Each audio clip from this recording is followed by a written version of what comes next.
ፍቅርና ዴቭ ተኝተው ነበርና ፍቅር ዴቭን አስክረው የሆነ ነገር ልታደርግ አስባ ድንገት አደይ በሩን ሳታንኳኳ ትገባለች። ፍቅር ካየቻት በኋላ ለምንድን ነው በር ሳታንኳኪ የምትገቢው ብላም ጮኸችባት። ዴቭ አደይን ካያት በኋላ በእንቅልፍ ልብ ሆኖ አደይ አደይ ይላል። ለምለም ማብራት ነበረች። ለምለም አደይን አንገቷን አንቀሽችን ፍቅር ደሞሽን አትቀበይም ነበር እያለቻት ነበር። ወደ ሳሎን ከሄዱ በኋላ ባርኮት ይቅርታ ተመልሼ የመጣው ደሞዜን ስላልወሰድኩ ነው የመጣሁት ብላም አደይ ለባርኮት ታወራዋለች። ባርኮትም እንዴ ፍቅር አትሰጥሽም ይላታል።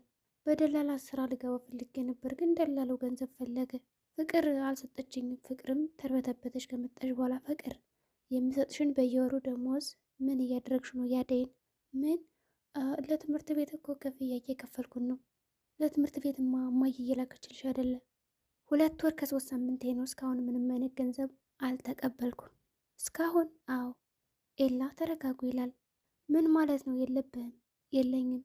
ባርኮት አንቺ ፍቅር ምንድን ነው ነገሩ ብሎም ጠይቃት። ፍቅር እኔ ገንዘብ ጠይቀኝ አታውቅም አለች። ያው ልስጥሽ ስላት እምቢ ነው የምትለው አለች። አደይ ግን እኔና ፍቅር ስለ ደሞዝ ምንም አንድም ቀን አውርተን አናውቅም ነው ያለችው። ፍቅርም እንደውም ካየቻት በኋላ ተመልሰሽ ከዚህ ቤት ለምን መጣሽ? እኔ አንቺን ብሆንማ ተመልሼ አልመጣም ነበር ነው ያለችው። ባርኮት በቃ ከዚያው ቆይ እኔ ልክ አልሰራውም ውጭ ማለት አልነበረብኝም ከዚህ ቤት ስራ እስከምታገኝ ከዚህ ቁጭ በይ ይላታል። አደይ እናንተ ጀመራችሁት እንጂ እኮ እኔማ እኮ ከበቃኝ ቆይቻለሁ። ቤታችሁን ጥይላችሁ ለመሄድ ቆይቻለሁ። ግን ያው በትዕግስት ከዛሬ ነገ ይሻላል በማለት ነው ትላቸዋለች። እማዬ እስክትመጣ ቆይ እያላትም ነበር። ለምለም እኔ አደይም በሆነ እዚህ ቤት አንድም ቀን አልቀመጥም የፍቅርን ጸባይ ይዤ አለች። ፍቅር ጸባይ የላትም እያልሽ ነው እንጂ? አዎ አለቻት። እናንተ ናችሁ ካባራችሁኝ። አደይም ፈቃደኛ አይደለችም አብራ ለመስራት። ምን እዳለባት? እንደምኖረው ሁኜ እኖራለሁ። ባርኮትን ያታስብ ፈጣሪ ያኖረኛል ብላም ቤቱን ለቃ ለመውጣት እያሰበች ነው። ባርኮትም ስልክ ይደወልለታል። በቃ መጠው አለቃ ይለዋል። በቃ ለነሱ ችግር ነው። እንደውም ከኤላ ቤት ሂጅ። አደይም አሁን ስጪኝ ብሬን ትላለች። ብሩን የት እንዳደረግሽው ልጠይቅሽ በኋላ መለሳለሁ ይላታል ባርኮት። አሁን ስጪኝ ገንዘቤንና ልሄድ። ቆይ ስለሌለኝ ነው አለች። ኤላ ቤት ቆይ ብሏትም ስለነበርሽ አለች። ካልሆነ እዚሁ ቆይ። ዴቭና ሊዲያ አደይ እናንተ ሂዱ አለቻቸውና ከፍቅር ጋር እኔና ፍቅር የምናወራው ነገር አለ ብላ ወደ ኋላ ቀረች። ኤላና ለምለም ወጡ። ብዙ የምታስረዳኝ ነገር አለ ፍቅር ፍቅርና አደይ ከዚህ መምጣትሽ ካልቀረ ስሪ የምሰሪውን ስራ ያደረግሽውን ነገር ሁሉ ንገሪኝ ትላታለች። አደይም ምንድን ያደረግሽው ከኋላ? ደመቀ ማለት እኮ ገንዘብ ከሰጠሽው ሁሉን ነገር የሚሸጥሽ ሰው ነው ብላ ፍቅር ጀመረች። እንደዚህ ስትላትም ፀጉሯን ንቅ ታረጋታለች። ልቀቂኝ እያለች ነው ፍቅር።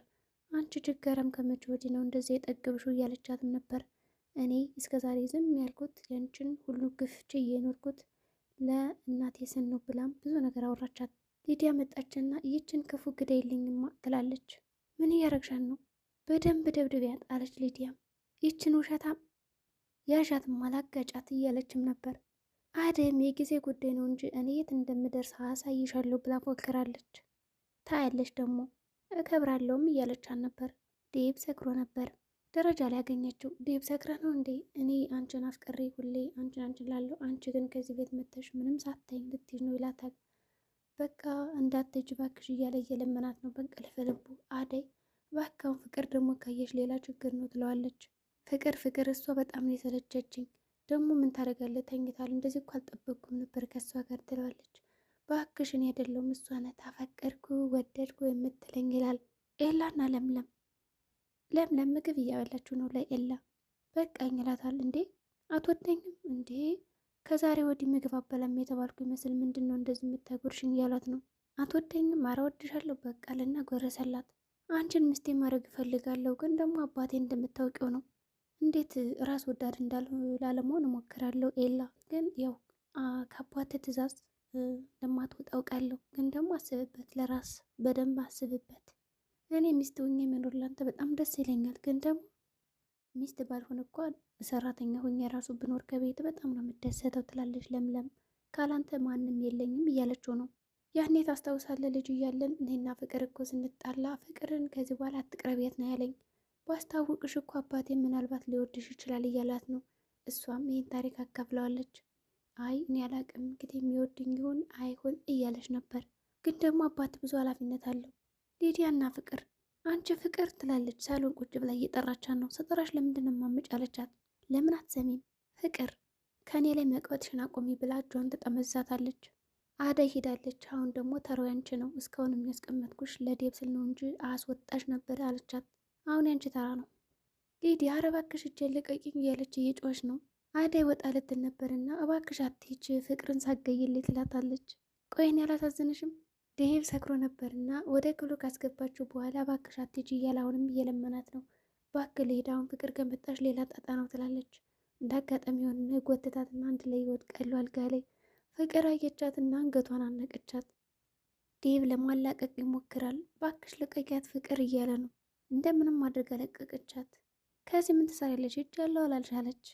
ሊዲያም አንቺ አደይ እባክሽ ይችን ፍቅር ሳገይልኝ እንዳትሄጂ የትም እያለቻት ነው። ራሷን አሟት ነበርና እያዞራት ነው። በሰላም ነው ብትላትም ጠጋ ብላ ቆይ ግን ለምንድን ነው አንቺና ለምለም አንድ የሆናችሁት? ለምለም እና አንቺ ለምን እዚህ ቤት ውልቅ ብላችሁ አትሄዱም? ስትላት አደይ ውጥት ብላ ትሄዳለች። እሷ አዝና ልትረዳት ነበር፣ ግን ሊዲያ ሌላ ነገር ነው ያሰበችው።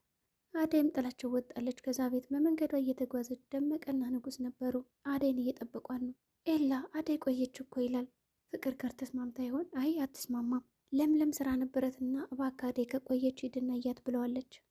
ኤላ ለለምለም ባርኮት እኮ ያፈቅራታል ብሎ ይነግራታል አደይን። ምን በጣም ደስ ይላል። ግን አንቺ ፍቅርን አትወጃትም አይደል? ፍቅር በጣም ተንኮለኛና ነገረኛ ናት ከልጅነቷ ጀምሮ። አደይስ? አደይ በጣም የዋና ቆንጆ እንዲሁም ብልጥ ልጅ ነች፣ አስተዋይ ነች። አሁን ገባይ ፍቅር ለምን እንደምጠላት። እኔ እኮ የጠረጠርኩት ዴብን ነበረ፣ ዴብ እንደሚወዳት እና አሁን ደግሞ ባርኮት ብቻ ለዚህ ነው ማለት ነው ፍቅር የምታሰቃያት። አንቺ ተጠራጣሪ የሆንሽ ልጅ ይላል ኤላም። ኤላ ወደ ቤት ከመጣ በኋላ ስለ አደይ ይጠይቃል። አደይ እኮ ወታለች ይለዋል ዴብ። እንጂ አደይ የለችም?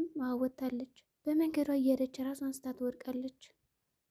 ንጉስ ያነሳታል፣ ወደ ውስጥ የሚወስዳታል። እነሱ በሚቀመጡበት አካባቢ ቁጭ እንድትላረጋት የት ነይ ብላም ከነቃሽ በኋላ ጮኸች። ከዚህ ነሽሏታል። እሷም እንደምንም ብላ ፈቱኝ ፈቱኝ አለቻቸው። ደመቀን ካየችው በኋላ ለምንድን ነው የሸጥከኝ ብላ ውሃ ዳፋችበት። ደመቀ ተረጋጊ እባክሽ ይላታል። አልረጋጋም፣ አንተ እንደዛ እንደምትወደኝ እንደዚህ በቃ ጓደኛ ያገር ልጅ ነው እያልክ እንደዚህ ትሸጠኛለህ ብላ ጮኸችበት። በገመድም አስረዋታል። ንጉስም እኔ ከዚህ ነገር የለውበትም ነፃ ነኝ አደይ ይላታል። አንተ ወድሻለሁ አፈቅርሻለሁ ትለኛለህ፣ ግን የሁሉ ነገር ሲደረግብኝ ለምን ዝም አልክ አለችው። ንጉስ ራሱን ነፃ ለማውጣት እየሞከረ ነውና ጠጋ አለ። በቃ እጅን ፍታኝ ስትለውም ነበር። ድራማው በዚህ ነው የተቋጨ። ሰላም ጤና ይስጥልኝ። ለዚህ ቻናል አዲስ ከሆናችሁ ሰብስክራይብ በማድረግ ተቀላቀሉ። ላለው በቀጣይ ቪዲዮ እስከምንገናኝ መልካም ጊዜ ሆነላችሁ።